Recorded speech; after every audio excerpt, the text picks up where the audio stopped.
Hey, what's going on, everybody? Today is January 5th, and you are listening to Watching the Daily AI Show live. And today, nope, wrong screen. Today, hey, there we are. We are talking about, it's Aloha Friday too. I messed that one up. I can see Jimmy and Beth both got the Aloha shirts on. I forgot Carl. It's winter. It's winter. Carl has never played along. Carl thinks it's winter all the time in Canada, even when it's summer. It is now. And sure, now it's winter. I mean, technically it's winter in Tampa finally too, you know. But anyway, we have Jimmy, Beth, Carl, Andy. I'm Brian. And today we're talking about kind of a cool topic, which is prompt engineering. You may know that better if you're just sort of diving into AI as, hey, what do I tell ChatGPT to do, or Bard, or Claude, or any of the above. Doesn't have to just be ChatGPT. And maybe you know this, maybe you don't, depending on who's listening. There's definitely some ways to do it better. From the early days last year, where people were like, write me a poem in the style of Emily Dickinson about, Halloween. And boom, it would do it, right? That's a simple prompt. I ask it, and early on, we're like, that's amazing. That sounds like somebody wrote it and everything else. Well, as time has gone on through 2023, not only experts in the field, but the people who are building these chatbots, if you will, these language models, definitely put out suggestions on how to get more out of it. And now that we're like 14 months into sort of this from when ChatGPT first launched, there are definitely some do's and don'ts. There's definitely some power moves you can use that are going to just rocket fuel enhance your ability to use these chatbots. So we'll probably use ChatGPT in reference, but just know that if you're listening to this, you could use these same tactics with Bard. You can use these same tactics with Claude, or really any language model, and you're probably going to see an enhanced output from it. So that's sort of laying the groundwork of what we want to talk about today.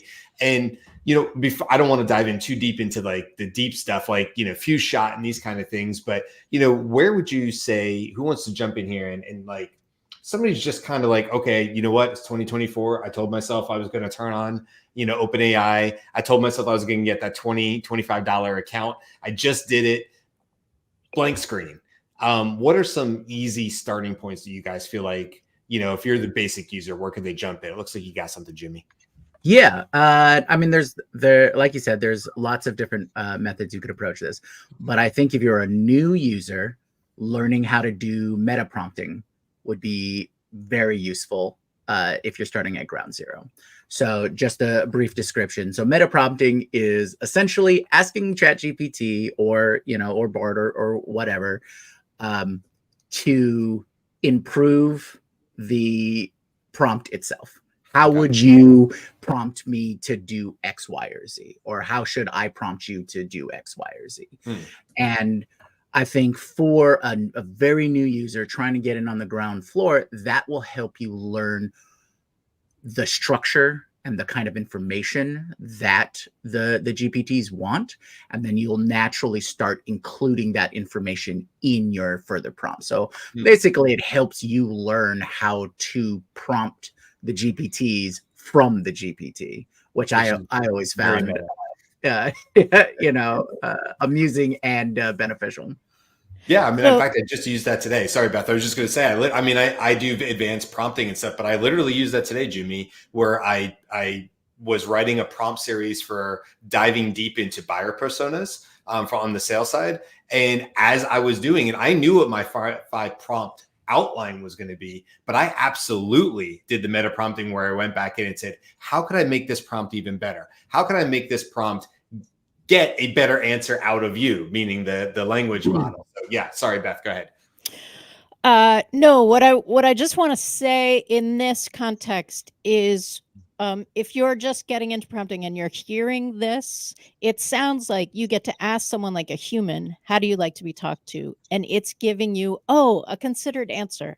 I like to be talked to this way. What it's actually giving you is what it thinks the next predicted best response is, which is likely to be how it likes to be talked to. But I just want to be clear about the Right. back end of that. You may get to the same train station, but I want to be clear that you're going around in this predictive rack as opposed to the machine is like, thanks for asking. I really like this better. That's not what the machine is doing. On this same subject, we're all kind of excited about the OpenAI announcement about the release of the Chat GPT or the custom GPT store. And I have a couple of GPTs that are just not ready for prime time.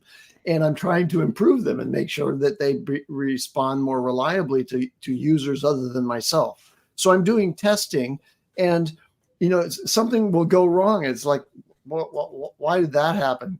And the best and fastest way to improve the prompt that's underlying that is to say, your last response did this wrong and forgot to do this. What can I do to improve the instructions so that won't happen?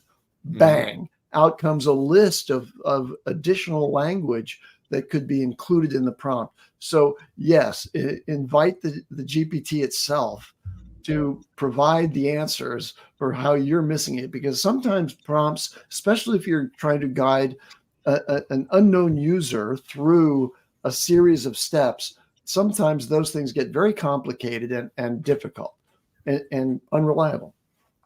Great advice. Carl, you got anything, any basic, we're going to get into the deep stuff, but like any basic advice? Like I said, you're kind of turning it on, maybe not for the first time, but you want to take it seriously in 2024. You're a sales I'm sorry, you're just a business professional, business professional. And you're like, I know I've been listening to the Daily AI Show now for months. I know they keep saying this can improve ROI for me, or just simply take an hour or two off my weekly routines. I've got a blank screen in front of me now. What do I do? I think there was a post. I don't know. I can't remember where, but it said that, and it could be Rachel from AI Exchange who said this too. It's like, learn how to talk more human than less. I still believe we have been trained so much. So outside of our AI bubble, outside of our regular AI communities, I still see lots of people using it like Google to, one sentence, maybe two, but it's like, it's not supposed to be like that. So you got to talk, quote unquote, talk to it like a human. And then if it doesn't do what it's supposed to do, then respond accordingly. It isn't, you do it and then you peace out. You're like, this doesn't work, because that's how you would think Google would do, but it's not. So it's like, that's incorrect. I wanted this. Oh, okay, no problems. And as you have that conversation, it's different than just a one-time transaction. I think that's more of how I see it. It's like, a lot of people think it's just a 1 or 2 time transaction and then you got what you got and that's it. It's not. It's an actual like deep conversation to get things further and further. Not all interactions, but that's what, to get the most out of it. And I think that's a great point, that some prompts don't have to be long and complex. Others do and should be, because of the intended outcome of it. And we've used this analogy many, many times before. It's a common one. But Carl, to your point, thinking about using ChatGPT as if you were maybe giving instructions to an intern or maybe a teenager or somebody who's not directly doing the same job you are and needs more context around the topic. So there's great examples for this, but like having the model assume a persona is a great way to do it. Hey, I need you to act as an expert in this. That's a pretty common sentence that you will see a lot of times. You'll also see things like, go slow, think about this. These are things we would say to an intern. If I was going to talk to my 13-year-old daughter and I said, hey, I need your help. I need you to run over to the store really quick and get X, Y, and Z from the store. Now, to my wife, that might be a very short sentence. I might say, we don't have dinner tonight. And for my wife, because she's my age, or she's bought meals many, many, many times before, that's all the context she has. Everything else is built into her. She has full understanding of what I meant when I said there's no dinner tonight. Can you run to the store? That's all she needs. But if I was to try to get the same result from my 13-year-old daughter, of course, I'm going to have to really break this down into actionable steps that don't feel so overwhelming to her. When I say, I need you to provide dinner tonight for the family, can you run to the store? That would be very overwhelming for most 13-year-olds. Some 13-year-olds are probably doing that for their family. So it's just a good example of, when do you provide more or when do you provide less? Well, my suggestion here is always assume that ChatGPT is coming, at least in the initial prompts, because it will learn and grow, but assume that it doesn't really have the context that you need. So you're going to have to break it down a little bit more, and you will definitely get better answers on the back end of that. And to your point, Carl, don't bail after the first one. It's just that you might have not asked the specific right way. Maybe to Andy's point, you need to say, could you help me here? Because I keep asking you, but I'm not getting the results I expect to see. What could I be doing differently? And then that gets back to what you said, Jimmy, about sort of that meta role of, hey, let's work together. Like, this is not just a you go do this and I disappear for 20 minutes. And I expect when I come back to my screen that this will be done. That's not a great way to go after using some of these language models. It really needs to be this co-pilot, this partnership of human and AI that's really, really going to get you the best results. I just want to follow that up really quickly with the reason I think that's what we have to think about is because as these models improve, they obviously the companies and people behind them want them to be easier to use.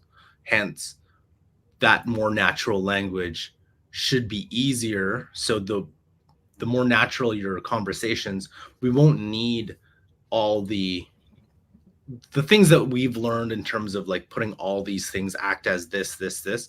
I believe as it gets better, you won't need to put that in. Mm-hmm. And I don't think it'll circle around to being, it's just a Google again. It's more of like, you won't need all that context and specific criteria. It's just, it won't need as complex of a prompt. If you're looking for a massive output, it'll become easier to do. And by the way, that's sort of a little off topic, because I know we're going to talk next week about OpenAI announcing the custom GPT store, but that's a great example, right, Andy, of when you don't need all that context. Now we have the ability to build these just very quick custom GPTs who preemptively build in this context. So all this act as, and I need you to understand this before you start. And I want you to go slow. And I want you to think through the problem before you provide me the answer. Or more importantly, don't look at my answer first and then give me your opinion. Work through this math problem first, then tell me whether you think I did the right thing or not, right? All this stuff can now be built in very quickly into like a custom GPT. So that might be a little outside. It's still prompting, by the way. It's still the same general rules here, but just so we don't get too far off track on, building custom GPTs versus just prompting. Okay, so there's some like ground rules, I guess, if we will. Okay, so now let's say we have a more complex ask. We need the language model to produce a series of answers or steps, or maybe we have a large ask that has multiple parts to it. What would you guys say is the best way about approaching a problem like that? How's the best way to use ChatGPT or any of the language models for a task like that? I want to jump in here again, just in terms of, I had this problem with a chatbot, a custom chatbot, both I think in Retune and Chatbase, where people were asking a complex question requiring multiple answers. I think for a real estate one, it was give me the price, give me the location, and give me how much the down payment was. And for the longest time, it was very difficult for the bot to answer all of them. It would answer maybe one or two, and then it would cut out the third. It wouldn't answer it. Or a second example, if there's a really long list, so the correct answer would be like number 1 to 10, and then number 7 and 6 has A, B, C, D, and then let's say 9 has A, B, C. So it's a pretty complex response and it's layered. So you actually have to use a few shot, like, so provide examples in the prompt and actually say, hey, when asked about complex questions, break it up. Like you have to give those specific instructions with an example. And it actually, once I did that, all like every single thing that's in its knowledge base, I guess, makes it a lot easier to answer. Because I think we have to remember that Andre Karpathy video where he talked about system one thinking, system two thinking. System one thinking is 2 + 2. Everyone right here probably thinks 4, but it's like 5,697 times 4,822. You have to actually think through that. And even he says that no large language model right now has system two thinking. So you kind of have to build that in to your prompt or your custom instructions. So in the context of that, what we're doing and what we then would prompt the large language model to do, and math is a really bad example because it can either do it much faster because you said, hey, Wolfram, and it knows it's going out to the Wolfram plugin, or you walk it through step by step. But we would like do, depending on how old you are, you would start on one end or the other, but you would do each like lineup number by itself in order to get an approximate answer and then find that. That's the system two thinking through the problem. Does AI speak bilateral? I do not know the answer to that question. And Jack Forte also. Yeah, does AI speak bilateral? I'm not sure what that means. I know what bilateral means, but it speaks bilingually or polylingually. Can you add? Yeah, give us a little bit more. And Jack, this is something you're really great at, Brian. Well, let me read the question out for anybody that's not seeing our screen. It says, I use ChatGPT 4 to improve my cold outreach emails. Do you have any tips on how to prompt for emails at a high level? I do this a lot. I've built a whole prompt library. It's got over 100 sales prompts at this point in it. And it's one of the products from the company I work for, Scaled. So this is something I focus on a lot. And what I can say, Jack, is the answer is usually more detail about the persona. You know, we really try to focus a lot at our company on how do we create highly personalized emails at scale, which is not the same thing to say use AI for automation. We don't want to just send out 1,000 emails that all look the same. However, we do want to send out 20 really good emails, but we don't want to spend as much time doing it. And that's where we try to use AI to solve that problem. So for us, we try to do a really good job. First and foremost, our first layer is to make sure that we understood the buyer persona as an example, because this is sort of a little off topic, but I'll give you a few. We might want to understand the buyer persona, obviously, industry, sub-industry, role and title of the person we're trying to reach out to. We might add in maybe a PDF off of the LinkedIn page. We're going to get into stuff like what are some of the recent trends in that sub-industry. We're going to want to know things like the pain points of that particular person and so on and so forth. There's about 5 or 6, 7 different layers. And what I ended up doing was actually creating a custom GPT that solves for this.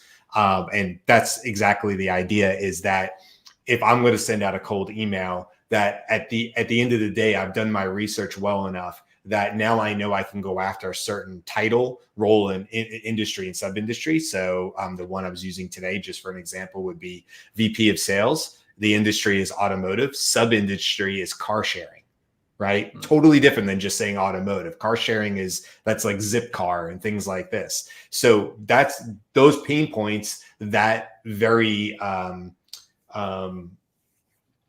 that industry is going to be so fragile all the time because of new technologies and stuff. That VP of sales is going to act differently. It's a long answer to a short question, but just that's where my brain is with this, Jack. It's a great question. And ultimately what I do is just getting back to the prompting here, I do this in a series. And so the first prompt is not tell me everything you know so I can send this email. The first prompt is I have this title, I have this industry, I have this sub-industry. Can you tell me more about it? I want to learn more about these 3 things. Then let ChatGPT come up with the answer. And then this is where this whole partnership comes in. Then I have the opportunity, because I didn't ask for the world. Now I have the opportunity to just look at this answer and say, okay, that aligns with where my thinking would be. Or perhaps I am going to bounce off to a Google and just do some quick checking on a Zipcar or something like that and go, yeah, that aligns. I'm good. Now I'm back to ChatGPT. Now I'm like, okay, can you help me understand trends? That's a separate prompt because I only want ChatGPT to focus, or Barter Club, to focus on that particular question. And then I'm building to it. The other reason for that is if you ask a lot of questions, just on a simple level, if you ask a lot of questions at once, you have an opportunity that ChatGPT will just time out on you and it'll just error on you. And now you're 3/4 of the way of the thing you really needed. And it goes, whoop. And now the only option you have is to start all over again. Breaking these up into bite-sized pieces and bite-sized prompts is a much better way to do it. Yes, you're going to use a little bit more of your allotment, but you are going to get the answers you need in shorter form. And you're not going to run into that risk of it just saying error and that's it. And then you're like, your only option at that point is there is no continue, which there should be, but there isn't. So now your only option is to say rerun. And now you're SOL if you like the answer first, So hope that helps. I have an idea that was not original, and I want to give credit to Nicole Lepper. And by the way, this is a really competent person who Brian's going to interview here shortly on the Daily AI Show. But she put out a post just yesterday, I believe, that showed a process of improving a prompt to get GPT-4 to be better, or to get to the right answer in a riddle. And what I think is an important takeaway from that was she finally was able, after iterative improvement of this prompt, to get the right answer to the riddle by putting prompting into there that requested that before it gave the answer, that it went back and reviewed repeatedly and evaluated all of its thinking once again, and then do it once again. I mean, do something recursive to really, examine what its thought process was. And so the insight here is that if you're just doing conversational prompting, and you're doing that via the API, for example, you're being charged for all the tokens that you put in and all of the responses that come out. But you don't get charged for telling the GPT to go through a recursive process of evaluating its own output before it gives you a text output. Right. So you get additional compute time for free, in effect. Yeah. I mean, you get charged, but you still only get charged the one thing. Yeah. That's right. You get charged for the load of your text that's in the prompt and the load of the text that comes back to you. But you can ask it to do, I mean, this is an absurd request, but and it wouldn't improve much. But if I said, look, do this next subroutine 100 times, I want you to go back and evaluate your response. It's gonna follow that instruction. It's going to use a lot of compute time to do that you don't get charged for. I'm not trying to rip off GPT or anything, but I'm just saying. No, the other side of that is, like I said, is you may run into a timeout error at some point, both through the API and on the other side. So there's that part of it too, is you may actually not get the result. But yeah, I love that idea of, utilize these language models' ability to do, let's call it background thinking, before providing answers, because that is a great way to use it. And you're right. If you're using ChatGPT, GPT-4, if you're just in ChatGPT in the paid account, let me be clear here. If you're using ChatGPT Plus, which is the paid account, that means you're most likely you can opt not to, you can use 3.5. But if you're using GPT-4, that language model, you get 30 requests every 3 hours. Is that right? 40 requests every 3 hours? 40 requests every 3 hours and 25 through a custom GPT. Oh, is that right? It's less through a custom GPT. Okay. Which by the way, makes it hard to test the GPTs. Yeah.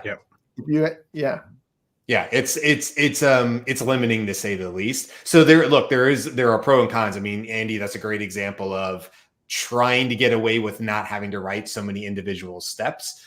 You can certainly mess around with a more complex prompt that says, hey, here are these 5 micro prompts, if you will. And I want you to run through these in order. where there's not going to be necessarily a human in the loop. But what you're trying to do is say, here's how we test it. Here's a good example. When we first build these, all of us, and the people we currently interact with who are doing these things, all of us take a similar approach, which is, I'm going to start simple. I'm going to start at that 13-year-old level, at that intern level, and I'm going to break everything else nice and neat. And I'm going to do it in a really clean way. Now, I'm going to get a result out of that. Let's say after using that approach where I have 5 individual prompts, and every single one of them, I go back and check every single time. Let's say now I run through that process. It's a simple GPT, custom GPT maybe, or I just have it saved and I just keep using it, right? Maybe I run through that 50 times. And out of 50 times, I'm pretty happy with the results, 48 out of the 50, because I've iteratively gone in there and made some adjustments along the way. And now at time 50, I really don't have to be the human in the loop as much. That's a great time to now say, well, where can I start to eliminate the places where I have to come in as the human and be that hand-holding partner? Because it may just be that you've gotten it to a point where we can start to eliminate that, which is going to cut down on either the API costs, or it's going to cut down on actually having to go against your limit of how many times you can send in a prompt request to the model. So there's a lot here. You don't have to be right the first time. What I would say is be very clear and very methodical about the way you ask your questions. And that brings up another question. Another point to make here is the idea of writing in Markdown or writing in a certain pattern. Now, Beth and I helped teach a class at the AI Exchange where this is something we focused on a lot as the instructors for that course. And we call it Markdown. There's not necessarily a right or wrong way to do this, but I'll just tell you the way we taught it is basic, which is there's an act as, which is sort of the starting point. Like, what do you want me to act? What's the persona? And then there's some context. Context, just think about is, hey, what's that background information you kind of want this ChatGPT to know, this language model to know about? What are we talking about here? Oh, you're a pilot that's doing blah, blah, blah. Okay, it's got some context. Then some criteria. Well, to Jack's point, if it's to write emails, hey, here's some criteria that are important to me about how to write an email. It's never salesy. It never says the word delve, which is like the worst word in the world, and all models want to use it, right? It's like there's certain things in there. I only want it to be 150 words. I want it to have spacing. That's your criteria, because that's the criteria you're telling the model, hey, follow this. These are the rules. Then you just have your instructions, which is, hey, this is the thing I want you to do after the fact. And what's great about using a system like that, it can be very basic. You don't have to get overly complex, is that one, it makes it very easy to go back in and make adjustments. And so to Carl's point, this really shouldn't be a one and done. I mean, it's fine, but that's also kind of a Google type thing. I have this one answer and I'm going to go find it. And when I'm done with that answer, I'm probably done with that thread. As opposed to maybe a Bard or a Claude or ChatGPT, I may want to come back to this same idea over and over, aka the buyer persona or writing emails. And so if I write it out in such a clear and concise way, it's going to be very easy for us to go back and make corrections along the way and just keep fine tuning it till we get better and better answers. Because more than likely, whatever you got today is going to be better 20 days from now after you've used it more and more times. So anybody want to add anything, Beth? I was kind of short on that because it's hard to explain without showing it on paper and all that. But anything you guys want to add? Are there any other areas that you would add to like a Markdown that you really like to use? There is one thing that I think if anyone followed what happened with Chevy and in terms of their custom chatbot, I think you do have to be aware if you're going to build something, and I had to do it for all my clients as well, is to actually know what kind of jailbreak techniques people are going to try to use for fun, or if you plan to use private Pi data into your bot, how to prevent that, or at the very least do your best to do a proactive defensive strategy, I guess. And you can probably just go to ChatGPT and upload those images and it'll tell you what exactly they were doing. And then from there, how to plan to, what kind of prompts you need to put into your custom instructions from people to break in or using different techniques to change the custom instruction to make it do something else. I think that's something you'll have to do if you plan to have those custom chatbots with clients, or even if you plan to, I don't know if you sell a custom GPT or just have it prevent people from breaking into it, I guess. I have a question. OpenAI recently put out their own guide for better prompting of OpenAI's GPTs, and I haven't read it. You guys, any of you have read it? And is there anything that's new and insightful that came out of that release?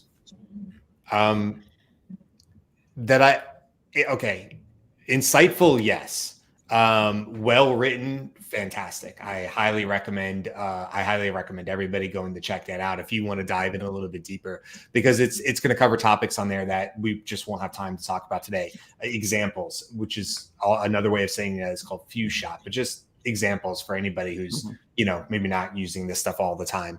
How to use things like triple backticks. What does that mean? How do you bring stuff together? How to use things like just simple colons. I use this all the time, by the way, when I'm talking about variables, because if I want to reuse a prompt over and over and over again, I want to make it really, really easy for me or anybody that I'm training or teaching or using my prompts to switch out the variables. So in our example before, the industry was automotive, sub-industry was car sharing.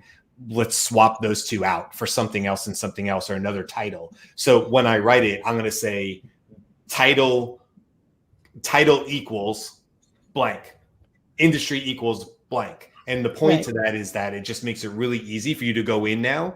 If your prompt is like, I want you to do this with this industry and this with this title, and I have something, but then right underneath that paragraph, I'll say title equals whatever. That way, if I go to use that prompt again, I just have to copy and paste it. And the only things I have to change now are title equals whatever's after the equal sign, which makes it very easy to not have to go into long paragraphs of text to try to figure out where it needs to be swapped. So they do talk about that. They talk about embedding. I'm looking at it right now. Who else has read it? I mean, it's phenomenal, by the way. It's long and it's really well done. And there are a ton of examples to take you out to the OpenAI playground. Now that's worth mentioning. Right. Yeah, because we've been talking about ChatGPT sort of through this, which has a chat interface that actually functions slightly differently. And the examples that we are talking about and what they just came out on December 17th. And again, I'll put the link up, platform.openai.com/docs/guides/prompt-engineering.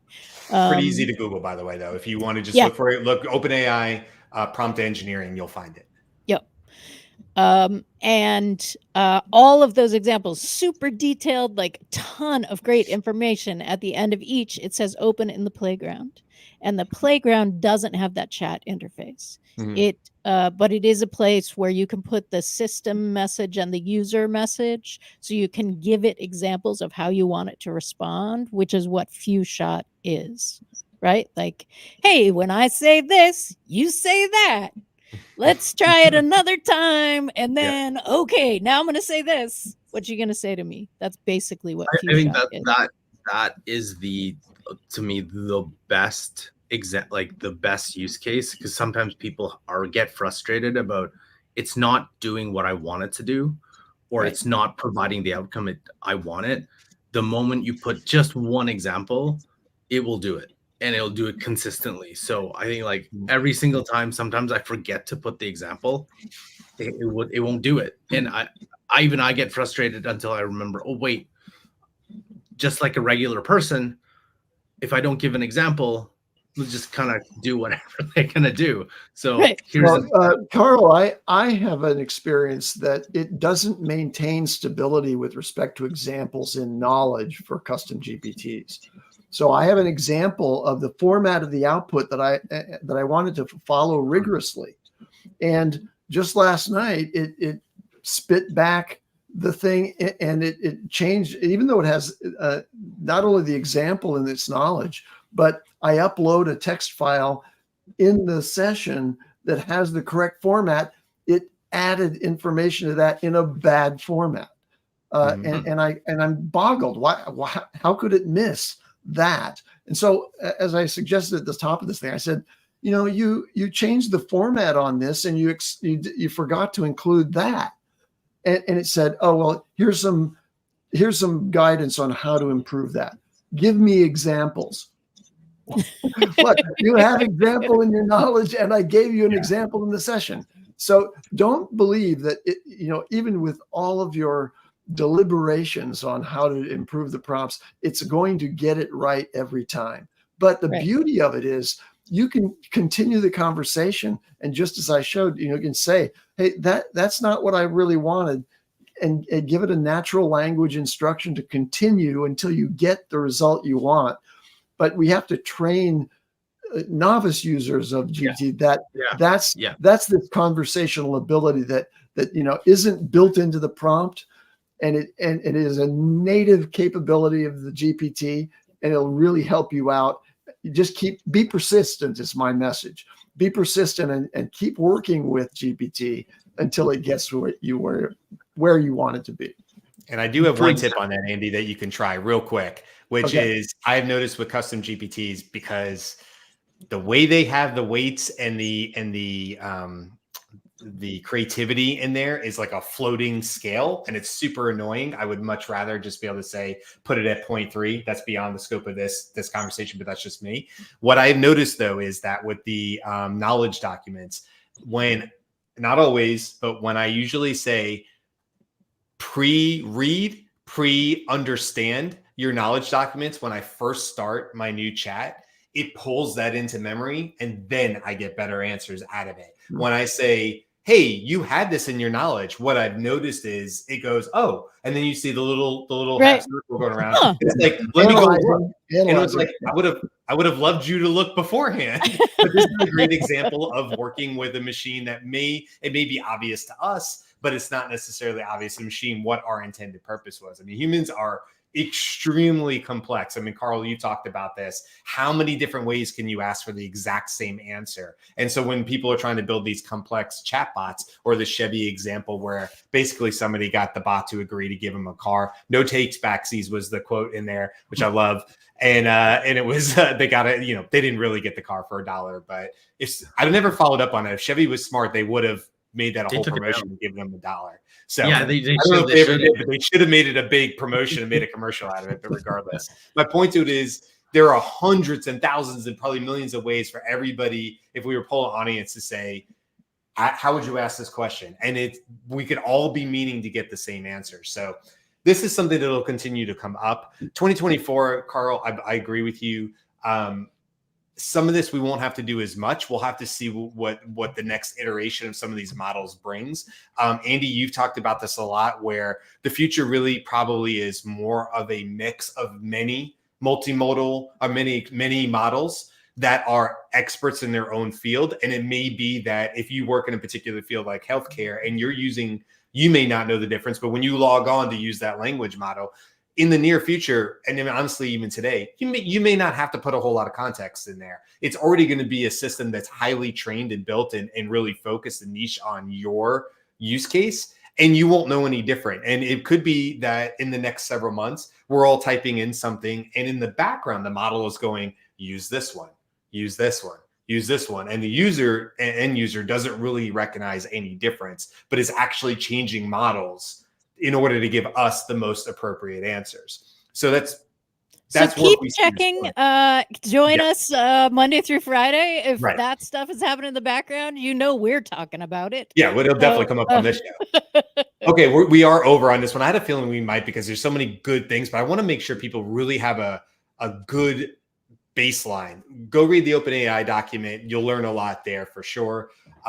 There's some other good stuff out there, but also there's a lot of bad stuff out there too. I got to be honest. I read a lot of crap on the internet that's about how to prompt, and I'm like, that's not great advice. So I don't know. We kind of don't do TLDRs too much anymore, but if we could can everybody give maybe a 30-second TLDR of just a great piece of advice for people who want to get better or get better answers out of their prompting in 2024? And I don't know, let's just run around. Jimmy, are you ready for one? Yeah, I'd say just keep asking questions. If you ever get to a point where you're stuck, then just ask the GPT. It's like, oh, hey, I'm stuck. I'm not sure how to explain this to you. And just keep practicing, just doing it more and more and more, and involving it in all of the different aspects that you might be using it for. You'll just learn quicker on how to do more effective and prompting and things like that. Yeah. Okay, Beth. I'm gonna flip that a little bit and say ask GPT to interview you. And you can even go through the iOS app, turn on voice, and have it literally, it's asking questions out loud and you are answering them. Let it know the context up front. Like, hey, I have an idea for a LinkedIn post, but I need some help putting, I'm going to need you to write it, and I need some help getting it out. So ask me. Right. And then it's literally prompting you for the information it's going to need. And then it generates the post. Right. Love it. Carl? I think like it goes back to essentially what I first said in this video was use natural language, treat it as just a human that you're talking to that doesn't have any context, and go through like that. And exactly what Jude and me said.